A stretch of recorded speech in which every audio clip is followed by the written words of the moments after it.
اس کے علاوہ شیر خوار بچہ کس کو بولتے ہیں؟ شیر کو کھانے والا نہیں، شیر خوار، شیر نہیں، شیر، شیر مطلب دودھ. اردو بہت پیاری زبان ہے ماشاء اللہ، عربی کے بعد. شیر خوار بچہ یعنی دودھ پیتا بچہ.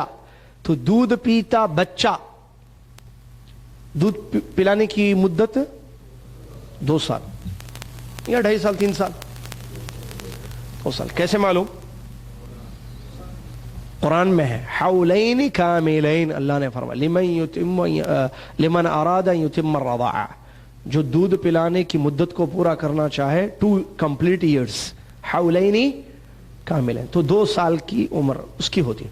تو یہ 2 سال کی عمر میں جو بچہ دودھ پیتا ہے ماں کا، معلوم ہے سب پیے ہیں الحمدللہ، اور آج کل ڈبے بھی چل رہے ہیں، مسئلہ ہوا.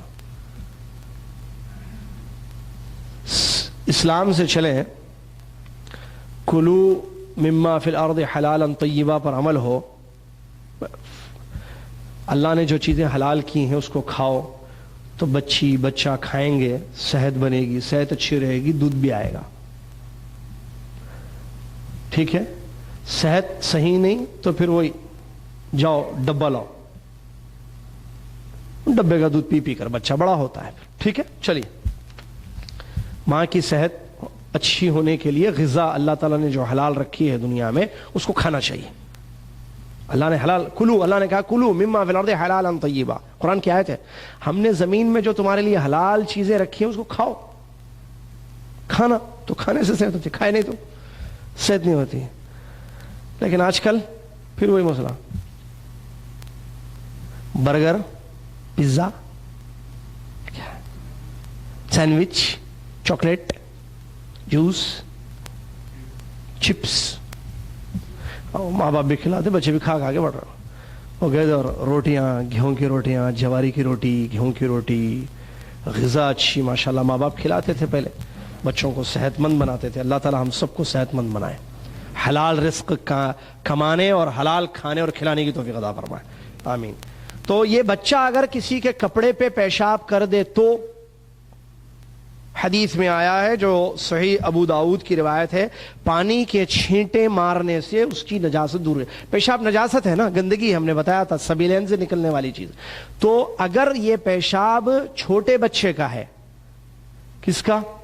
دودھ پیتے والا بچہ، دودھ پینے والے کی عمر والا بچہ، لڑکا، تو چھینٹا مارنے سے اس کی گندگی نجاست کا، چھینٹا مار دیں آپ، بچے نے پیشاب کیا ہے، آپ باوضو تھی، بچے نے آپ نے گود میں لیا بچے کو، بچے نے پیشاب کر دیا، آپ چھینٹا مار دیں، نماز پڑھ سکتے ہیں. ٹھیک ہے؟ لیکن لڑکی ہو تو پانی سے اس کو دھونا چاہیے. چلیے، بتایا گیا تھا کہ مردہ جانور کے چمڑے، یہ بھی جو ہے ناپاک ہے، مردہ جانور کے چمڑا. تو مردہ جانور کے چمڑے کو پاک کرنے کا طریقہ یہ ہے کہ اس کو دباغت دینا، جس کو کہتے ہیں رنگنے، اس کو رنگ دینے سے اس کی نجاست ختم ہو جاتی ہے، جیسا کہ مسند احمد اور ابو داؤد کی صحیح حدیث ہے. اس کے علاوہ عورت کا کپڑا چلتے ہوئے کسی گندگی پر سے گزر جائے، یا اس کے بال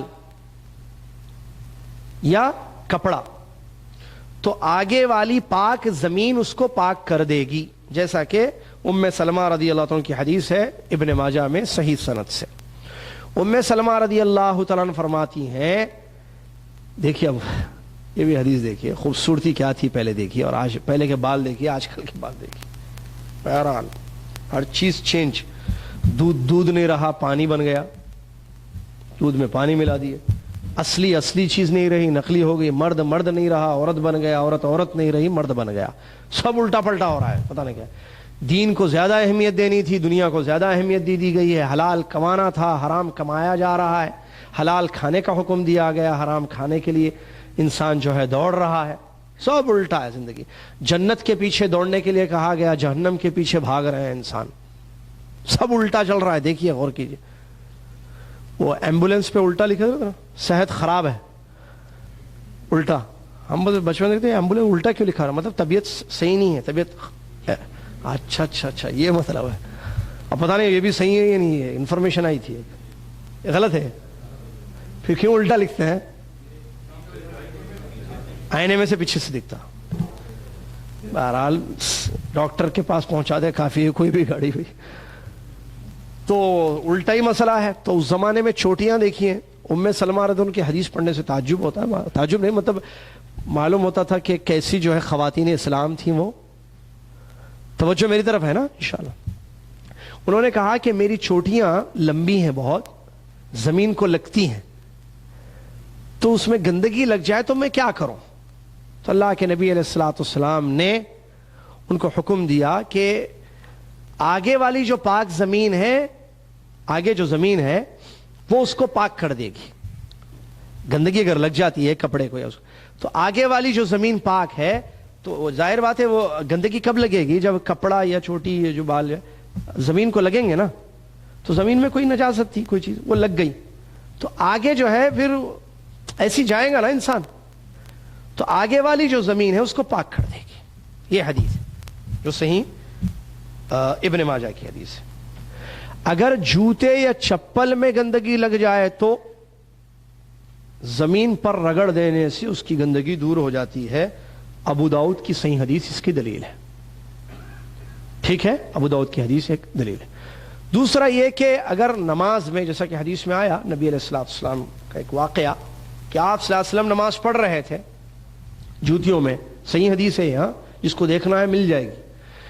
پیارے نبی صلی اللہ علیہ وسلم نماز پڑھ رہے تھے، صحابہ آپ کے پیچھے نماز پڑھ رہے تھے. اچانک نبی علیہ الصلوۃ والسلام نے نماز میں اپنی جوتیاں اتار دیں اور سائڈ میں رکھ دیں.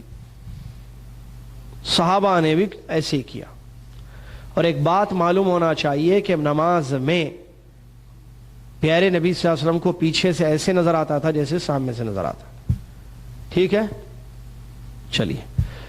تو جب سلام پھیرا پیارے نبی صلی اللہ علیہ وسلم نے، تو صحابہ سے سوال کیا کہ تم نے جوتیاں کیوں اتاری؟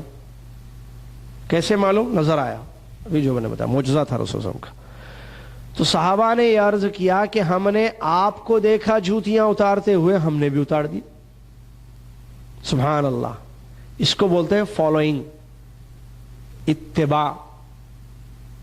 جیسے نبی صلی اللہ علیہ وسلم کرتے صحابہ ویسی کرتے. کیوں؟ کئی کو کس کے لیے خاص تو نہیں ہے، دل بولے تو کرنا، مرضی کچھ گنجائش ہے کیا؟ دیکھیے دیکھیے بولتے نا مولویوں کو جا کے، کوئی رستہ ہے کیا دیکھیے. ایسے مسئلے نہیں تھے وہاں پر. اور فالوئنگ بھی فوراً فالوئنگ تھی وہاں پر، تاخیر سے فالوئنگ نہیں تھی. صحابہ کی زندگی میں اتباع فوری تھی. فوری سمجھتے ہیں کیا مطلب فوری؟ جبھی امیڈیٹلی فالوئنگ. یس، آرام سے نہیں. ارے ہے وہ سارے کاموں سے نمٹ کر حج کرنے نکلیں گے پورے. وہ فائل جو ہے، یا فائل نہیں کیا بولتے اس کو، کوئی بڑا باکس جس میں خوب فائلیں رکھی ہوئی ہیں، پوری بلیک ہو جائیں پہلے، اس کا لاسٹ میں ڈیلیٹ کرنے جائیں گے اس کو. ایسا قصہ نہیں تھا وہاں پر. مطلب ساری عمر جوانی، یعنی جوانی میں حج کریں گے تو پھر آنے کے بعد فلم نہیں دیکھ سکتے، گانا نہیں گا سکتے، جھوٹ نہیں بول سکتے، حرام پیسے نہیں کما سکتے. جوانی کا کیسا حج بھائی؟ بڑھاپے میں حج کرنا، یہ معلوم ہے. سارے لوگ بڈھے بڈھے جاتے ہیں ہمارے ملک کے، ایسے ذہن ہے. کیونکہ بڑھاپے میں کیا ہے؟ آخری ہے، کبھی بھی جا سکتے اللہ کے پاس. وہ قبر میں پیران لٹک رہے بول کے ایک جملہ بولتے ہیں اردو میں، خیر یہ الگ ورڈ ہے، لیکن لاسٹ ہے. حالانکہ موت کبھی بھی آ سکتی ہے. انسان حج فرض ہو جائے، انسان اللہ سے ڈرے، فوراً جائے حج کرے، تو تاخیر سے نہ کرے. تو صحابہ فوراً صحابہ نے جوتیاں اتارتے ہوئے دیکھا رسول اللہ کو، اتار دیا. تو نبی علیہ الصلوۃ والسلام نے فرمایا میرے پاس جبرائیل آئے تھے اور انہوں نے کہا کہ میری جوتیوں میں نجاست ہے، اتارنے کا حکم دیا تو میں نے اتار دیا. یہ صحیح حدیث. ٹھیک ہے. تو یہاں یہ تو خیر نماز کے دوران کا مسئلہ تھا. یہاں جو مسئلہ ابو داؤد کی حدیث کی روشنی میں بتایا جا رہا ہے، اگر گندگی لگ گئی تو زمین میں رگڑنے سے، زمین پر اس کو رگڑے آپ چپل کو، اس کی گندگی نجاست دور ہو جائے گی. اس کے علاوہ جو سبیلین سے نکلنے والی چیزیں، اس میں خیر تفصیلیں آگے آ رہی ہے، تو کہ وہ حسی حدث اصغر، حدث اکبر، تو دونوں کی نجاست، اگر حدث اصغر ہے تو اس کی طہارت الگ ہے، حدث اکبر ہے تو اس کی طہارت الگ ہے جو آگے آ رہا ہے۔ ایک آخری پوائنٹ ہے یہاں پر، وہ یہ کہ اسلام نے اس بات کا حکم دیا ہے کہ نیند سے بیدار ہونے کے بعد، خواہ وہ رات کی نیند ہو یا دن کی نیند ہو، نیند اصل رات ہی کی ہے لیکن دن میں بھی سو سکتے ہیں نا، قیلولہ بھی کرتے تھے صحابہ، تو دن میں بھی سوئے انسان یا رات میں سوئے تو سو کر اٹھنے کے بعد ہاتھ کو، دونوں ہاتھوں کو 3 مرتبہ پانی سے دھو لے۔ یہ جو ہے مسلم شریف میں یہ حدیث آئی ہے، کیونکہ نبی علیہ الصلوۃ والسلام نے فرمایا کہ پتہ نہیں کہ تمہارا ہاتھ رات کہاں گزارا، تو ہاتھوں میں گندگی لگنے کا امکان ہوتا ہے، کیونکہ جب انسان سوتا ہے تو اس کو ہوش نہیں رہتا ہے، یاد نہیں رہتا ہے، اسی لیے یہ ضروری ہے کہ انسان اٹھنے کے بعد فوراً اپنے ہاتھوں کو کیا کرے، دھو لے۔ چلیے